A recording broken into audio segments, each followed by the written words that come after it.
What vehicle is this then, Wally? This is actually a Damer Ferret armoured car. And what role does this play in a battle? It's actually a reconnaissance vehicle. It's actually to go forward and find where the enemy is and then report back. And was it in working order when you got it? No, this is the first vehicle that I actually restored for the museum. Yeah. We found it at the back of the museum. The turret was full of concrete and brick rubbish, so we decided to take it out and make it work again. How many vehicles have you restored then over the years? When I came here in 1988, there were actually only 6 vehicles that you could safely drive and operate.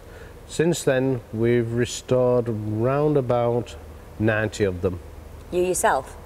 With help from volunteers and the workshop staff. So how long has the museum been open then? On this present site, since 1982. And is it funded by the army? No, we don't get funded from central government or the army. It's supported by a private sponsor. Now it's a massive place. How big is it? The whole site covers over 5.5 acres. So what range of vehicles do you have here? We start off with items as small as a wheelbarrow, through bicycles, motorcycles, armoured vehicles, soft-skinned vehicles, main battle tanks, aircraft, ships, hovercraft, and as you see, surrounded by us all these railway engines. So how many exhibits do you have here? At any one time on show, round about 115. And how many of them can move? Out of that 115, if we wished, we could start round about 105. So who would you say is your typical customer?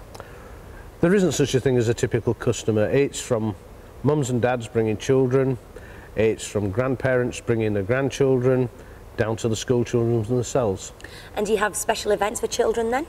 We cater to the school through the national curriculum. We have training days where they can come and learn about things, how to operate a railway, how to load tanks, even how to build a military bridge. So it can be a fun day out for everybody then? Museums should actually be fun. So where do you see the museum going in, say, the next 10 years? Ideally, we've outgrown this site. We need a larger site. It must stay in the north of England. We need a site that is capable of housing all the exhibits we have at the moment, the reserve collection, an area which is large enough to operate the vehicles outside, so we can show people actually the vehicles running on rough terrain. Yeah. I suppose deep down I would like to see a working railway, so that's where I would like to go and stay. Well, I've had a great day here. There's loads to do for the whole family. And Wally has been really kind. He said I can borrow this tank for a couple of days. Now, if only I knew where Tony lived. I tell you what, I'd love to pay him a visit.